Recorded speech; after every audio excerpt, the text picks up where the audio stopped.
Superman 4, the subject of such ire and vitriol from fanboys. Superman 4 came out in 1987, about 3 years after Supergirl, and after Superman 2 was a huge success, and so was Superman 1.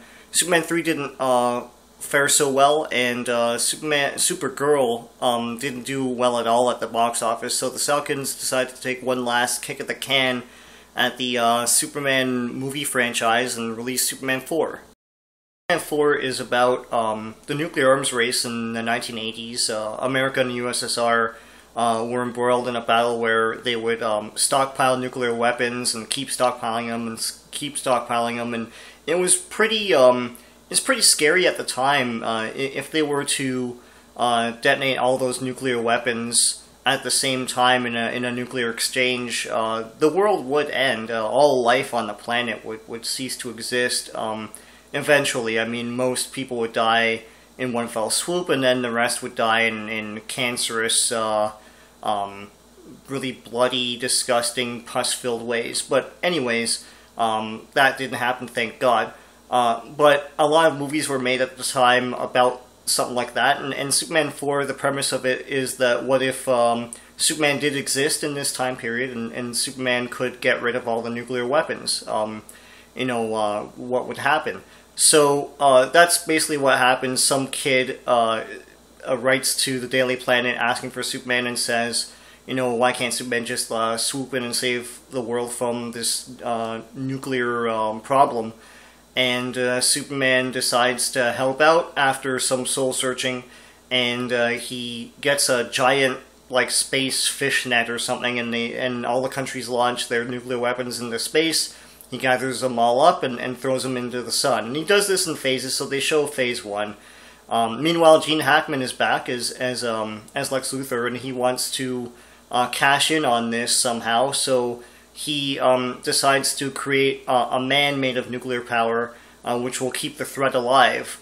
And as long as the threat is alive, then people can make money off of creating nuclear weapons or something like that. And so he's doing his thing, and he creates a man made of nuclear power, and that guy fights Superman a lot, and he's kind of childlike in the beginning, but then he runs around destroying stuff. We'll get to that. And there's also a Plot B. Plot B is basically the Daily Planet gets taken over by some old guy who wants to turn it into a tabloid rag, and his daughter is Mariel Hemingway. I can't remember the character's name. And Mariel Hemingway likes Clark Kent. Lois Lane is back, Margot Kidder. Lois Lane likes Superman, and there's a ridiculous double date where Lois Lane and Superman date with Mariel Hemingway and Clark Kent, and that's really stupid. But we'll get to that later. And so the Daily Planet's taken over. No one cares because Superman's fighting Nuclear Man, and this movie is pretty much a shambles. Let's start with the bad. What's bad about Superman 4? I don't even know where to begin. First off, the budget is extremely low, and it's really visible to the viewer. This movie was made by Cannon Films, and Cannon pulled a fast one on Warner Brothers. Warner Brothers gave Cannon a bunch of money to make this movie. Cannon then proceeded to siphon all that money off to other projects and just wing Superman 4. There are a lot of effect shots in this movie. The script was very ambitious, and they just wing each effect shot. The worst one is probably in the beginning where Superman saves a bunch of cosmonauts, I guess on the Mir space station. I guess that thing is really old. And whenever Superman flies, he flies towards the camera, and it looks like a Polaroid of Christopher Reeve in his flying pose coming towards the camera. It just looks terrible. There's a lot of other effects in this movie, some of which are pretty okay, but a lot of the time it looks like it's not of the same caliber as Superman 2. The problem is this whole Mariel Hemingway subplot. I mean, the whole movie is supposed to be about Superman getting rid of nuclear weapons, and then we're supposed to care about the Daily Planet getting taken over, and we know that it's going to end up okay in the end, and Mariel Hemingway liking Clark Kent, and Lois Lane getting jealous, and, you know, I mean, all this pettiness pales in comparison to the epic scale of what's going on in the world at that time, and I don't know why anyone would give a crap in that universe about Mariel Hemingway and the Daily Planet and all this other beeswax. Like, it doesn't make any sense. The biggest problem with the movie is the fact that the movie is supposed to be tackling this really big issue, the nuclear arms race and what to do about nuclear weapons, and it does it so inarticulately that it really insults the issue and insults the intelligence of the viewer. I know that these movies are supposed to be made for kids, but assuming that kids are really stupid is not the way to go. This movie basically, you know, Superman decides to get rid of nuclear weapons, he does, and then in the end he says, well, you know, I learned my lesson, and, you know, I'm not going to interfere with the actions of the world again, and I'm not going to do this anymore. But what leads him to that lesson? Like, basically, what the lesson of this movie is: don't get rid of nuclear weapons. If you do, some guy's gonna make a man made out of nuclear power, and he's gonna run around fighting people. Like, what was the consequence of Superman's actions? They don't show that. You know, he throws some nuclear weapons into the sun, and everything's hunky dory until, you know, Gene Hackman creates this nuclear man and fights Superman. I mean, what is that a metaphor for? It's really badly done. The biggest problem in the movie is there's one scene where Nuclear Man falls in love with Mariel Hemingway, and that's okay, I guess. It's very Frankensteinish. It doesn't make any sense why he would care about girls at all. But anyways, and he kidnaps her and flies her off to space. Do you see a problem with that? Mariel Hemingway can't. Well, she shouldn't be able to breathe in space. Now, a lot of people say, well, when they try to defend this movie, they say that Nuclear Man probably developed a force field or something that you can't see around him and Mariel Hemingway and whatnot. But then there's a scene where Nuclear Man then lets go of Mariel Hemingway, and then she seems to fall back to Earth. And there's wind and stuff. I mean, so there's air in space and there's gravity. Nothing makes sense in that sequence, and it's really unforgivable.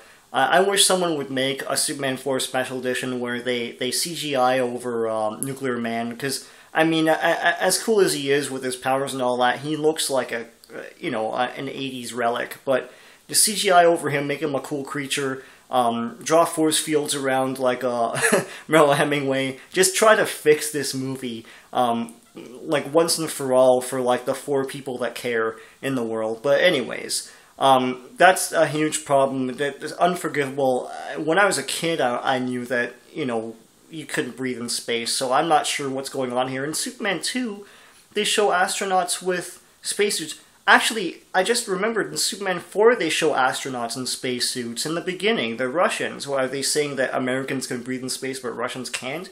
It's just ridiculous. What's good about this movie? Well, 2 things. First off, Christopher Reeve is back. Christopher Reeve as Superman, you can't go wrong with that. I mean, he saves every Superman movie he's in. You know, you could say what you want about Superman 3 and Superman 4, but Christopher Reeve embodies the role. He's amazing in it. It's awesome to see him in his Superman outfit, flying around, being charming as always. He always lends a lot of gravitas to the role. I hate that word, but I just used it. Oh well. He's just amazing. I mean, when I was a kid, that was Superman. It wasn't Christopher Reeve. I mean, that was the man right there. And to see him doing a lot of stuff in this movie, a lot of powers on display, being authoritative. There's this one scene where he goes to the UN, and it's really implausible and hokey, I get that, but it's great to see. I love when the chairman, or whoever the hell it is, asks if any country wants to represent Superman, and everyone puts up their hand. Well, yeah, it's Superman. I mean, that's the respect he commands, and that's the respect that Christopher Reeve commanded in the role. I've heard stories and I've read stories about, you know, Superman, like Christopher Reeve, I was going to call him Superman. Christopher Reeve in his Superman outfit on set between takes, and people coming up to him and thinking that they're really meeting Superman. That's how well he acted in the role. As I said, he embodied it, and he's terrific to watch in this movie. The good thing about Superman 4 is the sheer imagination, ingenuity, and ambition in this film. It's what sets it apart from Supergirl, because Supergirl looks like a more polished picture, but there's not a lot of fun action going on in that film, and there is in Superman 4. There's a lot of stuff that Superman does with his powers, and he fights a guy with superpowers. I mean, that's amazing. As crappy as Nuclear Man looks, as dated in the 80s as he looks with his long hair and everything, Nuclear Man has powers and he uses them all the time. There's this great sequence where the director... this is directed by Sidney Furie, by the way, and he directed Iron Eagle, which I love. He also directed The Entity, and in this movie it looks like he tries to top Superman 2's famous fight between Superman and the Phantom Zone criminals. That was awesome. In this movie, he tries to do it on a really, really tight budget, but it's epic. I mean, Superman and Nuclear Man fight in the streets of Metropolis. Cars are pitched all over the place. They fight in Italy. Nuclear Man then erupts a volcano, and Superman goes to a mountain and shears it in half with his eye lasers and puts the nose cone, like the tip of that mountain, into the volcano to plug it up.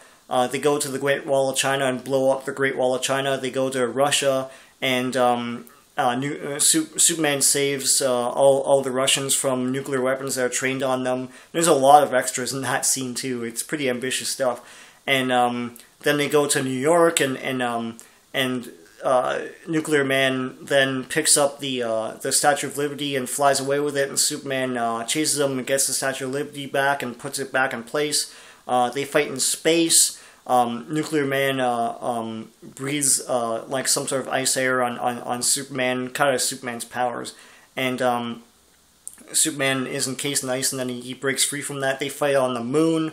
Superman gets hammered into the ground. Like, listen to the ambition of this fight. It's amazing. And it's done on, like, an extremely low budget, and they still managed to pull it off. You know, you have to sit back and admire the ambition of that. It's like, the sheer balls. It's incredible. That's why I love this movie. There's a lot going on that they didn't have the budget for, but they still pulled off, like, just, like, you know, damn the budget, full speed ahead stuff. And it's really, really cool to watch. One of these film douches that can't get past things and loves to nitpick up movies, and you love the Bourne movies or something, you will hate Superman 4. Superman 4 is a bad movie, I admit it. But I love Superman 4. If you can check your brain at the door, if you are willing to just, you know, go into this movie knowing that it has shortcomings and failings, and just have fun with the movie, Superman 4 is a fun, awesome, guilty pleasure movie. It's such colorful Superman fun. You can't help but just be enamored by its infectious, like, glee and quick pacing and everything. It's cool. Christopher Reeve is back as Superman. This is the last time they played Superman. Just have fun with this movie. It's colorful, it's stupid, but, you know, it's just trying to entertain you, and that, at the end of the day, that's all you can ask.